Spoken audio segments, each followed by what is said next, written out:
Hey everyone, we are up and away again for another edition of Matchday -1.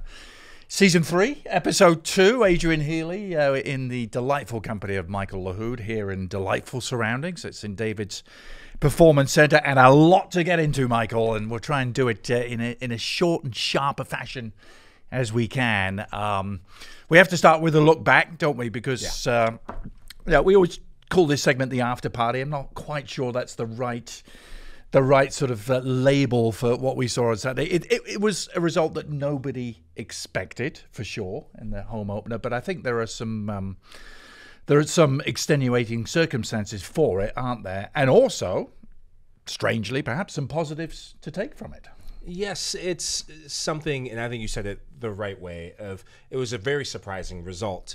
But with that, remember, no team has ever won MLS Cup in week 1. No, it's strange. Or lost MLS Cup in week 1. So let's keep our feet to the ground yet.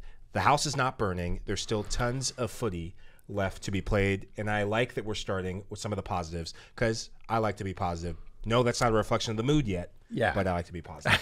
We'll get to your mood. Yes. Everyone wants to hit a panic button, don't they? When it doesn't go your way, there's more attention on an opener and a home opener than any other game. But for me, two things happened which barely happened at all last year, which perhaps explain why. But first of all, obviously, Julio Cascante going down after 8 minutes. Does this result happen if Julio Cascante is still on the field? I don't think so because of the experience factor and the calming presence that Julio has in this back line. Julio's ability to recover and be effective on aerial duels, the first goal coming off a set-piece play. And I think if Julio's on the field, maybe there's a difference in that. Yeah. And the second, of course, was kind of a role reversal. How many times last year did we come back against teams who had taken the lead? We were the comeback kings, weren't we? And we kind of had a dose of our own medicine, although nobody saw it coming. Once we went 2-1 up, Michael, I was like, this game is over. I think St. Louis thought the game was over at that point. And I thought the game was over sitting in my living room, still waiting to make my Q2 debut in 2023. More to come on that. But it's the game management factor that I saw that I would like for us to get better in for Austin FC standards. It's something that was at a high standard last year, and I think will continue to evolve as this year goes. Lots have been said about the Keller back pass. We don't need to harp on any more about it. But clearly, you as a former pro are interested in your take on Jared Stroud clearly calling for the ball. No doubt in my mind he did. No doubt in my mind Kip Keller almost subconsciously thought, oh, there's a voice I recognize. And it's something that it's not a gentlemanly way of going about the game, but it happens. I've been there. I've actually been in Kip's shoes in my previous career where I made that mistake. I was playing center back. I was playing out of position, and my heart just sank for him, knowing what was about to happen, where for one split second, you let your guard down. You play a routine pass that you've played time and time again in training to a familiar voice, familiar face, but wearing the wrong colors. This is where you find out a lot about the player that you've drafted in Kip Keller. And it's the trials and tribulations that come with being a professional soccer player. People don't talk about it enough. It's how do you respond if you're Kip, and how do you galvanize around him if you're the locker room? Players will try it all the time, won't they? Just, hey, give me the ball. Kippy, give me the ball. Normally, it doesn't work. This was a 1 in 1,000 where it did work for Jared Stroud. So. And you still got to give Jared, he had a lot to do. Yeah. We've seen players miss that. Yeah. But going back to Kip, I expect him to respond very valiantly. He's a character guy. I remember watching him in college with St. Louis University. He was a leader there, captain there, and he will come back stronger. Touch on a couple of positives to take. First of all, I was at Q2 Stadium. I was behind the goal, opposite the supporters, so down at the north end, but just beneath the Verde store, behind the goal there. So I got a brilliant view of that tifo, which was just amazing. When that went up, it was just like everyone's attention was just grabbed, and I love the fact they held it up for a good 30 seconds too. So. Austin FC faithful and Austin FC fans never disappoint when it comes to tifo, especially on the big stage. And then on the field, both goals were things of beauty, weren't they? In very different ways. I mean, Sebastian Drews's equalizer coming at the end of a really quite bad first half. I thought we played much better in the second half, but Driussy's goal at the tail end of that was just magnificent in many different respects, wasn't it? Adrian, can you say world class, and can you say it in many different languages? Because that was world class, the personification of beauty and class. What I love about that play was going back to where it started, though. Yes. Leo Väisänen. What a ball. Gets his first assist in his first game in Austin FC colors. Diagonal pass over the top to recognize where the space was in that moment. St. Louis doing a good job of blocking out entry passes in the middle of the field. That's going to happen when you're playing against a lot of teams that come to Q2. Sebastian Driussi, though, makes the smart run, vertical run to stretch St. Louis, and the ball is there. Great execution from both players. Yeah, I mean, 50-yard pass, oof. Michael, right on a dime from Väisänen. More of that, please. And then love the second goal too. Johnny Gallagher had just come off the bench. I think Kolmanic had a great game at left back and brings something different, doesn't he? The crossing ability he has, but Johnny Gallagher, what an impact, and great to see his combination with Fagundes rewarded. It reminds me of what we saw quite a bit last season as they got really into form, and it's that reestablishment of that partnership and that understanding. The underlap, right before the goal happens, or right before John Gallagher comes on the field, John Kolmanic had an opportunity where he made that underlapping run and almost got a good look at goal. And credit to John Gallagher for making the first touch. Speed of thought, speed of play, and it yields big dividends. Before we leave Saturday behind, last Saturday, told you I was in the stadium enjoying it. I know you didn't have the opportunity, but you did have an opportunity to watch it on MLS Season Pass, getting its big grand debut. What were your thoughts? I know you were watching the Austin game mainly, but I'm sure you were taking in others too. Well, MLS is officially back. Right. And it's back on the field, and it's back in the booths and in the studios. I think the new studio in New York, it's a thing of beauty. And a big commentary miss, though, I can't wait to see in week 2, is you, Mr. Healey, coming in live. You can catch him this weekend, which brings me to this. We're going to switch roles a bit. I'm going to be the host and ask you a couple questions. What was your thoughts about the whole experience in week 1 from a broadcast standpoint?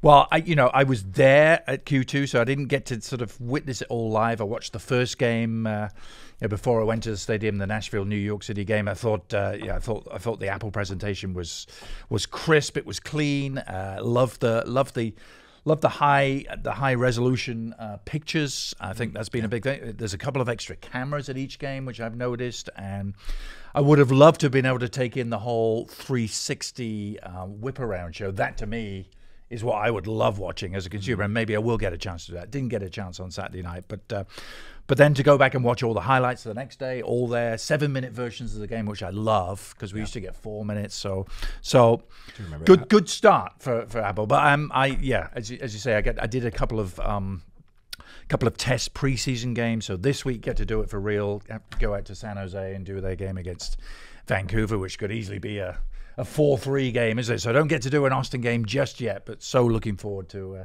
doing the first one at Q2. That's incredible. And I have to ask, since we're here, St. David's, we know that eventually you will get an Austin game. Yeah. What will it mean to you to be able to call a game here in the city where you live? It's going to mean everything. I mean, don't get me wrong. It was a great experience to be in the stands on Saturday night, watching it from behind the goal. But I kept on glancing up at the commentary booth and thinking that those two guys, great friends of ours, Tony Husband and Ross Smith, I was thinking those two guys had the best seats in the house and the best job in the house. I would have given anything to be in their place. And this week, it'll be Dre Cordera and Jamie Watson, two other people we know very well. Yes. Yeah. Jamie Watson, of course, has a Austin history, having played here back in USL days. So March 25th, that date is circled very big on my calendar.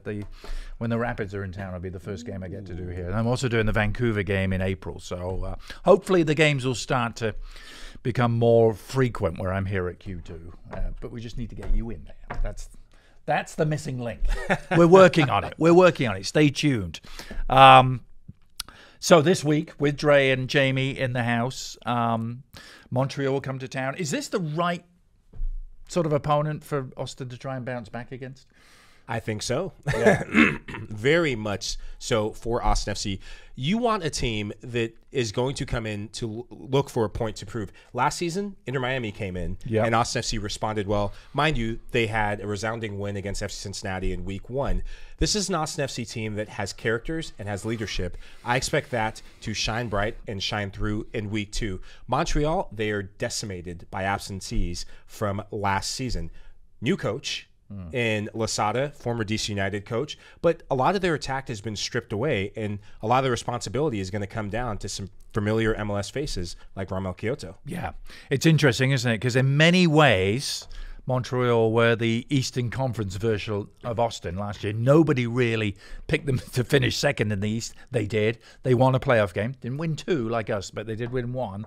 But as you've pointed out, this is not the same team that we went up and beat 1-0 last June in what was a really sort of pivotal game for us last season. But they still bear the marks of the formation that they played last season. And down the spine, there are some elder statesmen. I think of Victor Wanyama, a player who I not only knew from the Sierra Leone national team, but have followed closely throughout his career in Europe and now bringing his talents to Major League Soccer. There's a lot of question marks, though, about this back line. They lose one of their best players last season in Alistair Johnson, now moved on to Celtic. So they'll be relying on the experience, the World Cup experience, mind you, of Kamal Miller in that defensive formation, who I think Austin can get after.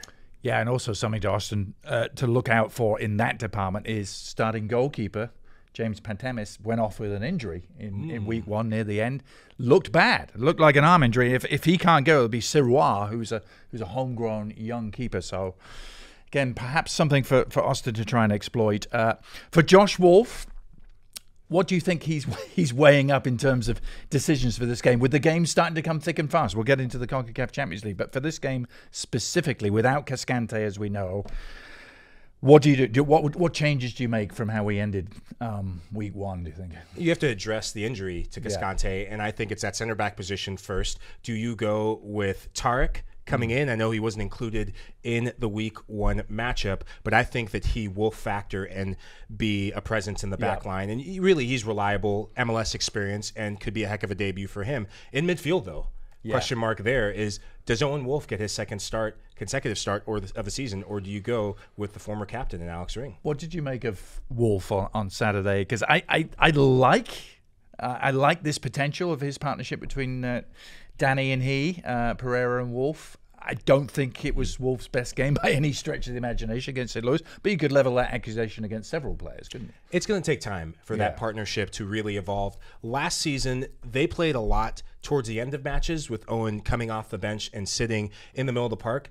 They have young legs, youthful exuberance, and the ball-winning ability of Owen Wolf could be a factor in a game like this. It was a factor when they played last summer in Montreal. Yeah. He won the initial 1v1 duel and set the play up for Sebastian Driussi to play John Gallagher in. How massive that win was for Austin. Be lovely to see them replicate that at home. Another first-time visitor to Q2, by the way, CF Montreal on Saturday. And then, Michael, very quick turnaround, and we enter new territory, part of the prize for what was an amazingly successful second season, a place in the CONCACAF Champions League. And that first game happens on Tuesday with a nice little trip to the Dominican Republic for the team, who will leave here on Monday afternoon to take on a team I know you've done your research on, Violette, from the Haitian Super League. I think it's called the Super League, but what a contrast that will be from Saturday night in Q2 to go to a game being played in a neutral stadium. It's so difficult to go on the road anywhere in North America, let alone to go to a place and a team like Violette. When you're in the CONCACAF Champions League, this is new territory, a new chapter, a new dawn in Austin FC history, and I can't wait to see how the team responds. You're going to be facing different adversities, things that you're not used to facing when you're in the States, like water, like hotel accommodations, but all that matters is how you compete. Compete for 90 minutes, match their intensity, because this will be almost as if a CONCACAF Champions League final for this team in this matchup. I've been reliably informed by someone in the know here that the stadium is a concrete bowl, that it has artificial turf of dubious quality. So, and it's tough to play a team like Violette, who, how do you scout them? They won the Caribbean Club Championship, but that's how they got into the tournament. But that was last May, and they've not played many meaningful games since then. So it's hard to know what you're going to get from an opponent like that. It's been proven in this competition, though, that MLS teams that go and keep it competitive, maybe sneak a result, a good chance for some young players to use their legs and their athleticism to go toe-to-toe with what's probably going to be a very athletic team down south. But when you come back in the second leg, mind you, it's a 2-leg affair. Then it's about putting this team to the sword in the second leg. Yes, absolutely. So first real test of resources and the increased depth of this squad, which leads us to testing the depth of the Lahoud mood. What's it going to be like on week 2? We heard the ecstatic mood of week 1. And I don't know if week 1's results impacts the mood on week 2, but let us have it. Oh, I gave a little bit of foreshadowing to it, and my excitement didn't do any justice. It's composed. The mood is composed. And for Austin FC to have the composure to get these 3 points, they'll need to do these 2 pre-match, pre-mood things. You don't get 3. You get 2 on Matchday -1. Number 1 is game management. One lesson to be learned in the match against St. Louis. You do all the hard work. You go down 1-0. You get back with the Driussi goal just before halftime, and then the Gallagher goal goes in. Now it's about managing and seeing out the rest of the game. Austin FC at the peak of their powers, I think, see that game out, and it's a different storyline. Number 2, combination play. John Gallagher's goal and that combination between he and Diego Fagundes was a thing of beauty, something they can continue to build off of on the outside. With Montreal playing a back 3, there will be a lot of space to combine on the flanks. Yeah, love it. Composed. How's that for a mood-defining moment? I'd like to see Rigoni as well kick. I was impressed by some of what I saw on Saturday. Definitely looked to be taking up a level, but I know there's another 2 or 3 levels you can get to as well. Maybe we see that on Saturday. He showed a flash, and he's been showing a couple flashes there, but he showed a big flash in wrong footing an outside back and sending just a sublime ball in for Jassy Zardes, who just missed what would have been a cheeky finish with his heel at the far post. Yeah. Let's have a moment of gratitude, shall we? And we'll go outside the club for this one. We'd like to shine a light on different aspects and areas of the club, but this time it's the U.S. women's national team. Let's send some gratitude their way. They're coming back to Austin. World Cup send-off game against the Republic of Ireland on Easter weekend. How about that scheduling, Michael? Bringing the Irish ladies here on Easter weekend. They're going to enjoy Austin. I don't know if they'll enjoy the game against the U.S., but it's great to have the women back, isn't it, at Q2? We go back to where it all started. The first ever game in club history or stadium history at Q2 Stadium was the U.S. women's national team. I believe it was against Nigeria. Yeah. I remember being in the house with my wife and taking it all in, and what a proper send-off and rightful send-off for the women's team before they go for the World Cup preparations in Australia. I will be in house for that game. Yes. I got the privilege and pleasure of calling that first ever game against Nigeria as well. That was just 3 days before the home opener against San Jose in 2021. So great night that'll be. April the 8th at Q2 Stadium. Ireland the opponents. Austin FC season ticket members currently have access to a pre-sale, and tickets will be made available to the general public 10 a.m. on March the 6th. That's at ussoccer.com for the US women against Ireland. So just final thoughts, Michael, heading into a busy week. I think we're going to be saying this a lot this year, isn't it? A busy stretch. 3 games in 7 days. We'll get to next week's game on the next edition of Matchday -1. But it'd be lovely to see the Verde and Black bounce back with a solid performance. And if they do, week 1 will very quickly be forgotten. I think Austin FC fans, I think you and I have been talking about it outside the show, is really this is liftoff to launch and really launching this 2023 season and doing so in style. Week 1, that comes and goes, but no better way to rectify the wrongs of the previous week than getting a good result in front of your dear fans. And the game, as we said, available on MLS Season Pass on Apple TV. There is a pre-game show. Just to remind you again, Michael and I are part of a new Verde Lights extravaganza. We thoroughly enjoyed doing the first episode last week, and we're back at it this week. I believe that will air at the same time, 5 p.m. Little awkward for those of you going to the stadium. I realize that may get adjusted down the line, but for the moment it's 5 p.m. On the CW, and we have a lot of fun doing that. You get to go to the big board and break down some tactics this week. Ooh, I can't wait for that. And I think I have a play in mind that I want to break down. Hopefully we have a repeat of this play, but tune into the show to find out more. Yeah, 5 p.m. for that on the CW. Enjoy the game, everyone. Bring the noise, bring the supports. And the boys, I'm sure, will reward it if you do. Austin, Montreal, Saturday night. We'll talk to you next week.